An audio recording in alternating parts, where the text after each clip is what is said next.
Rulership and princeship among the Arabs. When talking about the Arabs before Islam, we deem it necessary to draw a mini picture of the history of rulership, princeship, sectarianism and the religious dominations of the Arabs, so as to facilitate the understanding of emergent circumstances when Islam appeared.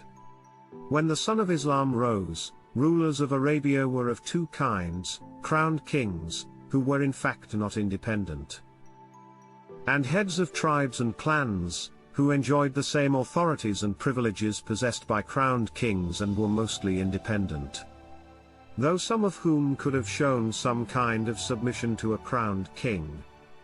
The crowned kings were only those of Yemen, Hira, and Ghassan.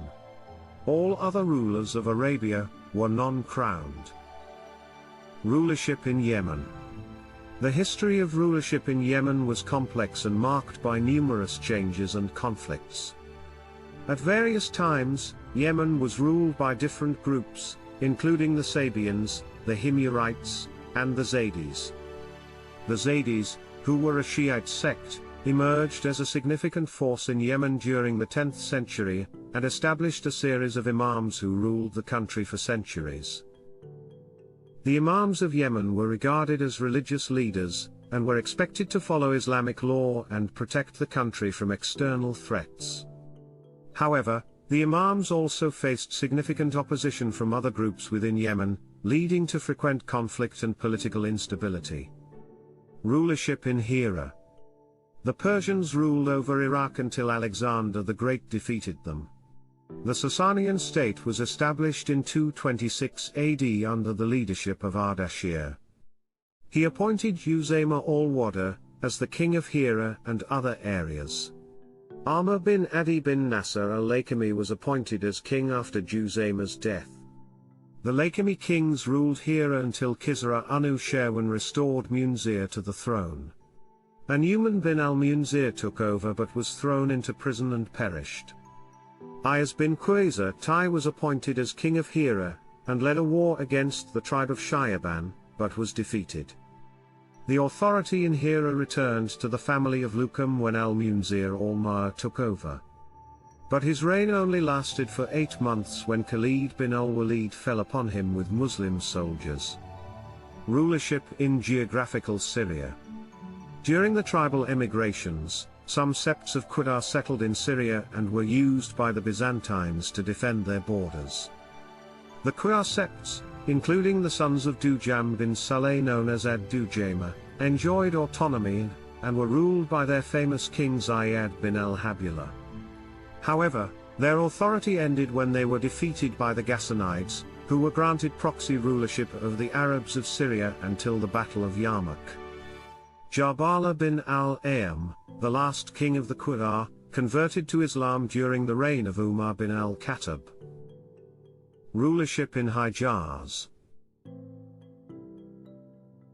Ismail, peace be upon him, administered authority over Mecca as well as custodianship of the holy sanctuary throughout his lifetime.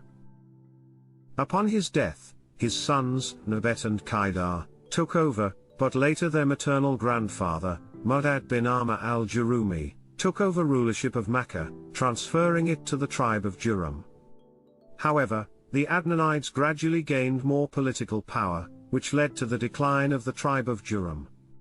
The tribe of Khazar then monopolized rulership over Mecca, and the Mudar tribes enjoyed 3 privileges, including leading pilgrims from Arafat to Muzdalifa.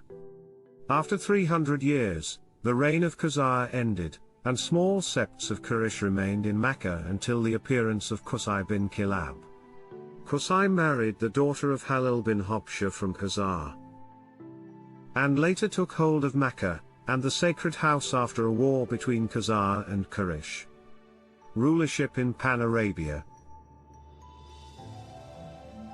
Arabia was divided between the Khatanide and Adnanide emigrations, with some tribes being subordinate to the Arabian king of Hira and others under the Arabian Ghassanide king. However, those living in the Hindar deserts had full autonomy. Tribal heads were chosen by the whole tribe and had dictatorial privileges, but their rivalry often led to excessive entertainment and generosity.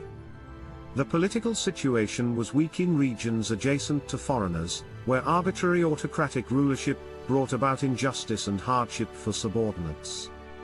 The tribes inside Arabia were disunited and governed by conflicts and disputes, without a king or supporter. The rulers of Hijaz had a mixture of secular and religious leadership and were respected by the Arabs, but were too weak to carry a heavy burden during the Abyssinian invasion.